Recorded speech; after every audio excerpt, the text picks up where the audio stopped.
Now on KOAM News, Kansas Senator Roger Marshall shares his concerns with data centers. And a new proposed data center in Missouri has a community concern. Plus, Crosslines Ministries hosts a flea market to help raise funds for the nonprofit. The 4 states' most watched news starts now.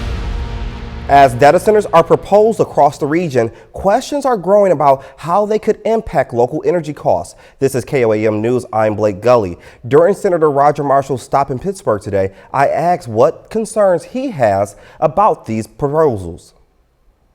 Concern right now is the cost of energy. So I think that these folks need to pay for the energy all themselves. Whatever there should be no impact at all on other residents. That whatever it's going to cost to run that facility, they need to absorb the cost of the electricity. And I really think, frankly, until we have nuclear modular reactors sitting next to one of those facilities, it's going to be fairly expensive to do them. I think it's an opportunity for Kansas, but we have to make sure we put the right guardrails around them. In Pittsburgh, Missouri, a proposed data center has residents pushing for answers about how it could impact their lives, the environment, and local resources. The future of the land next door to Keith and Jenny Ketcherside has them seeking answers. Uncertainty, doubt, some skepticism. We don't have a lot of details yet to really make us feel comfortable about what it is and what it isn't. They're among about 150 people packing into this town hall organized by Pacific Route Coalition, a residents group forming after a data center project was proposed. We need a lot of information. We need some engineering studies that show the impacts to the ecology, to the wildlife, to the river. Beltline Energy presented its plan to the Pacific Board of Aldermen last month. Called the Merrimack Valley Technology Park, the $16 billion project between Highway O and the Merrimack River is south of Pacific. Includes in its proposal using treated wastewater from the Pacific Treatment Plant for cooling. So we're going to talk about some ammonia levels. Thursday's town hall featuring technical experts in wastewater, groundwater, and legal. We're looking at a community that is divided and kind of breaking down. So even without the data center being here, it's already causing impacts on this community. Head over to Troy, Illinois. The brakes are being put on a data center project there. Derek Raymer at Tuesday night's city council meeting where the mayor proposed a moratorium and not supporting the project pitched off I-55. It's a pause. It allows us to look at the ordinances, make sure they are written to protect the community. It comes after last week the developer Cloverleaf Infrastructure hosted a packed and hours-long Q&A about its project. We know that this is a win for Troy. Madison County is still open to data centers, and to that extent, and we're not anti-technology, we're not against data centers, but it is about the right place, the right fit, and if the community wants them. Meteorologist Donald O'Keefe joins us with a first look at weather. Well, the cold air is starting to settle into our area. We're going to see below average temperatures over the next couple of days. Today we only got up to 44 degrees. The average is 52 degrees for this time of year, since we're about 8 degrees below average. So like I said, we're going to stay on the colder side even into tonight, dropping down to 24 degrees. Clear skies, like I said, it was going to be cold. We're going to see wind chill values tomorrow morning into the single digits as well. And let's take a look at tomorrow morning. Clear skies by 7 a.m. Those wind chill values, like I said, are going to be in the single digits to the low teens, and then winds are going to start picking up. As we get into Sunday afternoon, we're going to see mostly sunny skies, but those temperatures are only going to get up to about the upper 30s and lower 40s for the region. Like I said, we are going to be a bit breezy. We can see wind gusts about 20, 25, even 30 miles an hour with colder temperatures Monday morning, and I'll have those details coming up. Today, Crosslines Ministries in Joplin hosted a sale to help raise money for the organization's ongoing outreach efforts. Crosslines provides food, clothing, and financial assistance to families in need across the 4 states. Organizers say events like this help to keep their pantry stocked and their assistance program running year-round. We wanted to share what we have extra with the community. We rarely sell, but when we do want to offer good prices to the community to come in and buy some clothes and some other items. Next, the nonprofit will host a pancake feed and veterans flea market to help provide essential items for families in need. Later, students stepped up today at Joplin Public Library hosting a kids fair and to help provide essential supplies for children. Volunteer firefighters return to commerce after fighting wildfires in western Oklahoma. KOAM's Mitch Adams brings us more.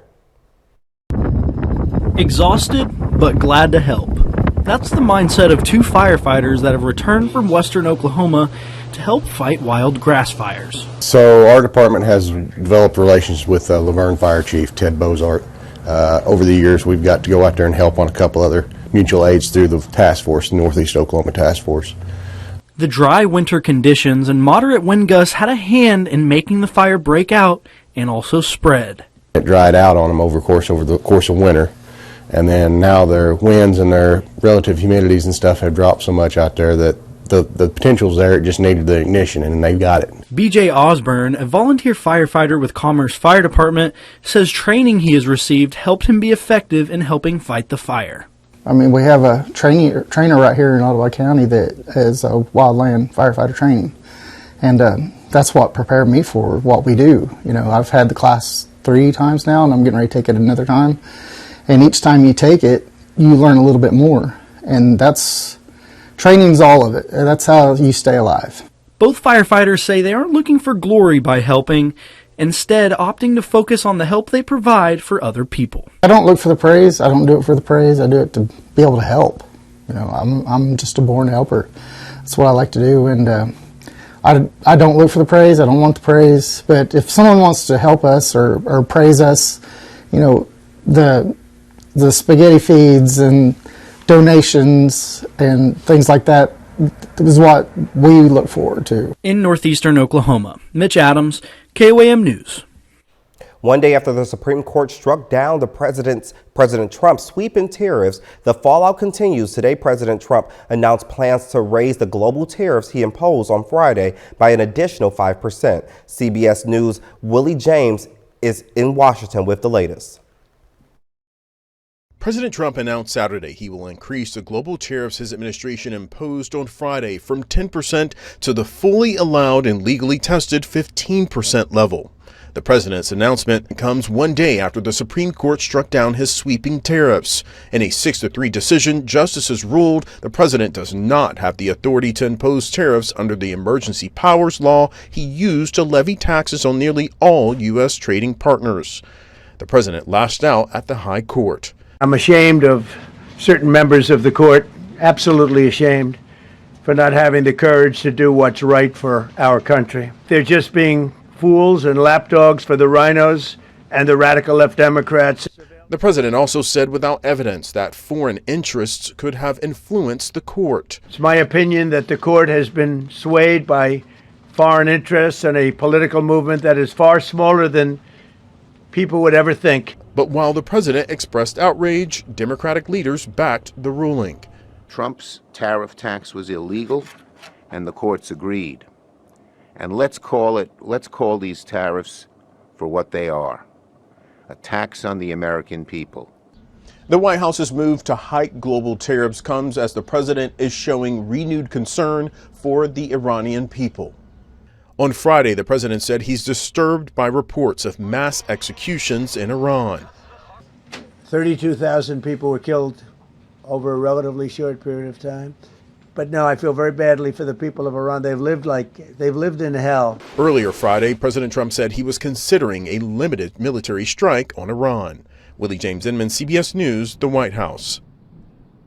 Americans are continuing to feel the impact of inflation. New Commerce Department data shows inflation hit a 21-month high of 2.9%. The personal consumption spending index rose 0.4% in December, while consumer spending inched up just 0.1%. Personal income stayed flat and savings declined. The rate is above economists' expectations and still higher than the Federal Reserve's 2% target. A little later, from family-friendly fun to hard rock headliners, here's the latest with our Hollywood Minute. And despite sunny skies over the next couple of days, it's going to be pretty cold as Arctic air starts to settle in. I'll tell you how cold it's going to get coming up. Here's your Skywatch weather forecast from the trusted Roper Kia Weather Center. Now the colder air is starting to settle in, and we're going to see below average temperatures over the next couple of days. Taking a look outside right now at the Indigo Sky Casino Resort, we got clear skies, but it looks deceiving because, like I said, we're going to start cooling down as we go into the overnight hours. Taking a look ahead, we're going to have chilly overnight lows tonight. We're going to see single-digit wind chill values tomorrow morning and even into Monday morning as well. We are also tracking some rain chances to return to our area by Wednesday night. So let's take a look at our high for today. Like I said, we're been cold, only getting up to a high of 44 degrees. The average is 52 degrees for this time of year, so we're 8 degrees basically below average. But like I said, we're going to stay on the colder side as we get into tonight, dropping down to a low of 24 degrees, clear skies, winds out of the northwest about 5 to 10 miles an hour. It is going to be a bit breezy for us on Sunday, and that's not going to help those temperatures. We're going to see winds out of the north tomorrow, gusting up to about 20, 25, even pushing 30 miles an hour for us on Sunday. And like I said, that's not going to help those feel-like temperatures. The wind chill values tomorrow morning are going to be in the single digits to the low teens across the region, mostly single digits across the area.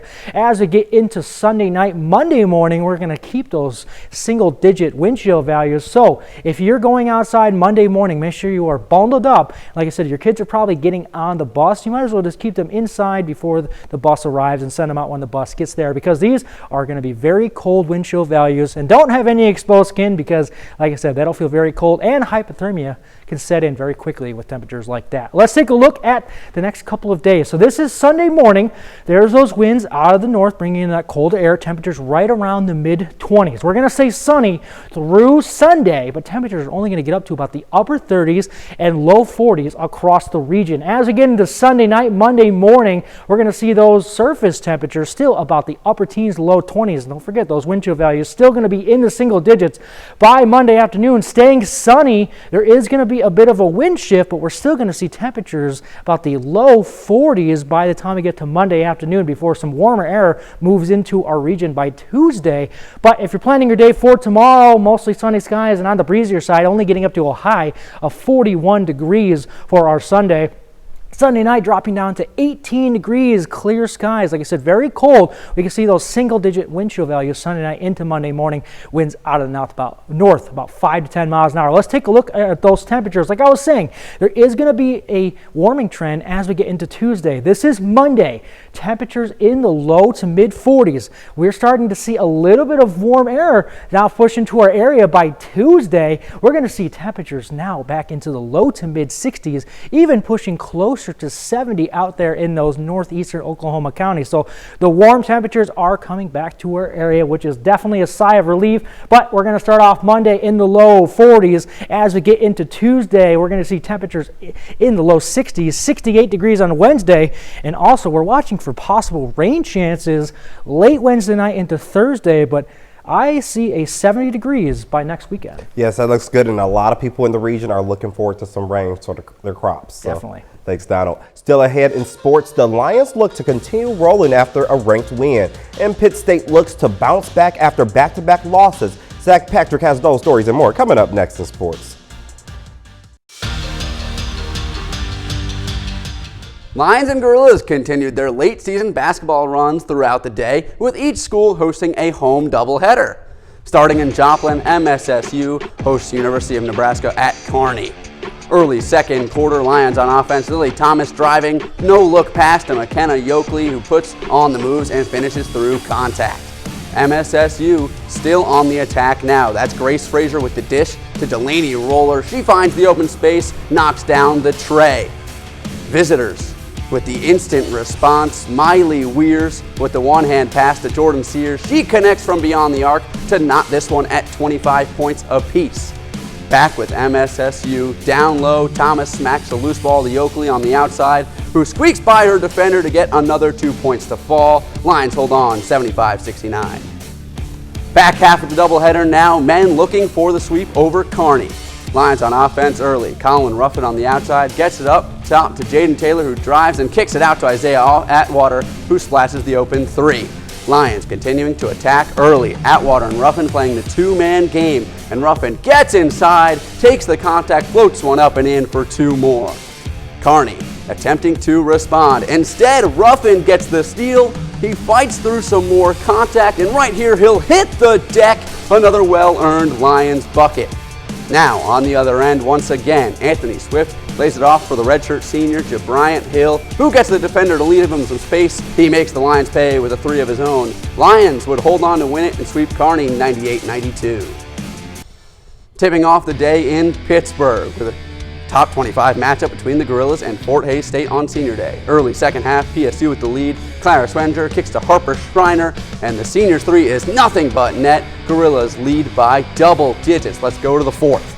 PSU leading by 5. Tigers' Brooke Lau down low to Alexa Weeder, who scores, plus a foul, makes it a 2-point game. Gorillas going the other way. Jemiah Brown can't get the finish at the rim, but Casey McCumber, the clutch offensive rebound, gets the lead back up to 4 for the Gorillas. Final seconds of regulation. PSU leading by 2. Fort Hays goes back to Weeder underneath, and she drops it in for 2. Sends this one to overtime. She had a game-high 34 points in overtime. Tigers up by 2, working the ball around to Low. Fires from deep. She drains the 3 to extend that lead. PSU needing to respond, and it's Brown attacking the basket, fighting through contact. Count the hoop of the harm and one. She had a team high 21. Gorillas fall just short of the upset at home, 74-71 the final. The Gorillas men's squad looking to avoid the sweep against the Tigers. Opening possession of this one, Ethan Sage down low to Mason English. He'll back down his defender and bank this one off the glass for 2. Makes it look easy for the Gorillas. Fort Hays has an immediate response. Javari Martino drives the lane, shot fake, sinks this jumper, plus a foul for the and one. Gorillas now trailing but finding momentum. Donald Coates with the dish outside to a wide open Hayden Shanks. 3-ball is money from downtown. Just a couple plays later, PSU's offense goes back to work. Ethan Sage drives. Look at the tunnel vision, finding Coates underneath for the easy bucket. Fort Hays State end up completing the sweep 65-56. Now we move to the softball diamond where both the Gorillas and Lions look to keep it rolling this sunny Saturday. 7th-ranked MSSU took on number 24 McKendree on the diamond earlier today. Bottom of the first, the Bearcats lead 4-0. Emily Perry flies one deep to center field, deep enough to bring home Taylor Knuckles for the first run for the Lions. Now, top half of the second, Allie Grezabak goes bombs away to left field for the visitors. She'll touch them all. And so she brought in herself, plus one more on base. That brought in 2 runs for the visitors and made it 6-1 early in this matchup. Still in the top of the second inning, Paisley Twait smacks a 2-out single to center field, brings in yet another Bearcat run. That's all they'd need and more. McKendree upset MSSU 8-4 in this one. You see the single there. The Bearcats ended up sweeping the doubleheader after game 1 with a 6-3 win in the second game as well. Gorilla softball on the diamond as well on this Saturday, hosting Missouri St. Louis in their home opening day. First inning, PSU strikes immediately. Runner on third, Aliana rushing, drops down a bunt, and Heather Arnett's head up base running leads to opening run of the game, darting home after the throw. A few batters later, Lexi Davis hits a laser into deep right center field off the wall. 2 runs come in to score. And a double off the Gorilla backs up. Very next hitter, Sailor Hall hits a liner into left field, driving in another run with Kylie Lamont as Pitt State is pouring it on early in this one. Still in the opening frame, Arnett back up at the plate. She finds the outfield grass, bringing home Hall from third. The Gorillas would score 23 runs in a shutout win over the Tritons and completing the sweep with a 4-3 win in the finale. MSSU baseball continued its weekend set with Rogers State University. They got a 9-1 win on the road.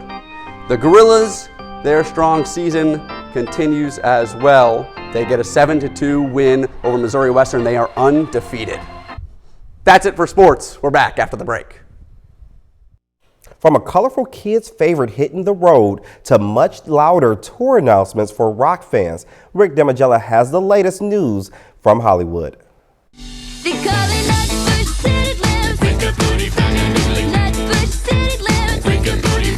The Wiggles on tour. The global children's music phenomenon have announced the Wiggles Tree of Wisdom Spectacular World Tour, kicking off in the UK in late March, with the first of its US dates landing in Orlando, Florida in August.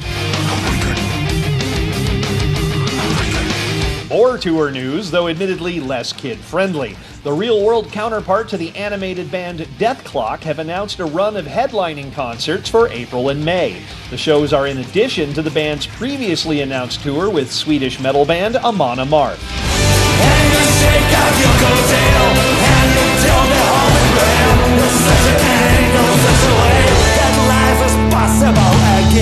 That's Gogol Bordello performing Life is Possible Again. The song comes from the post-punk group's new album, We Mean It, Man. The band kicks off its new tour this weekend with a sold-out show in Detroit, followed by concerts across North America through March. In Hollywood, I'm Rick Damigella. The Next Generation Library Council at Joplin Public Library hosted a kids fair today to benefit Children's Haven of Southwest Missouri. Students in grades 8 through 12 helped organize the event. Items like diapers, pajamas, cleaning supplies were gathered to support kids who stay at the crisis center for long periods. It's important to us that we give back to our community. We're a youth organization, so we want to help out other youth organizations. And Children's Haven is an immeasurably worthy cause. They do so much for children and youth in our area, and it's important to us to contribute to that. The council says it's part of their annual winter service project aimed at helping local youth in need. Now, Donald, what is your final weather note for the night? So we're going to be pretty cold over the next couple of days. Temperatures in the low 40s. It's going to be sunny. That's deceiving, though, but there is hope and sight. We could see temperatures rebound back to the upper 60s by Wednesday. I'm happy about those upper 60s. And what about, Zach, what about sports? Yeah, not much going on tomorrow, but Pitt State doubleheader against McKendree in softball. They beat MSSU twice today, so that will be a real fun one. Oh, that should be great. And that's the news for tonight. Thanks for joining us, and we'll see you tomorrow.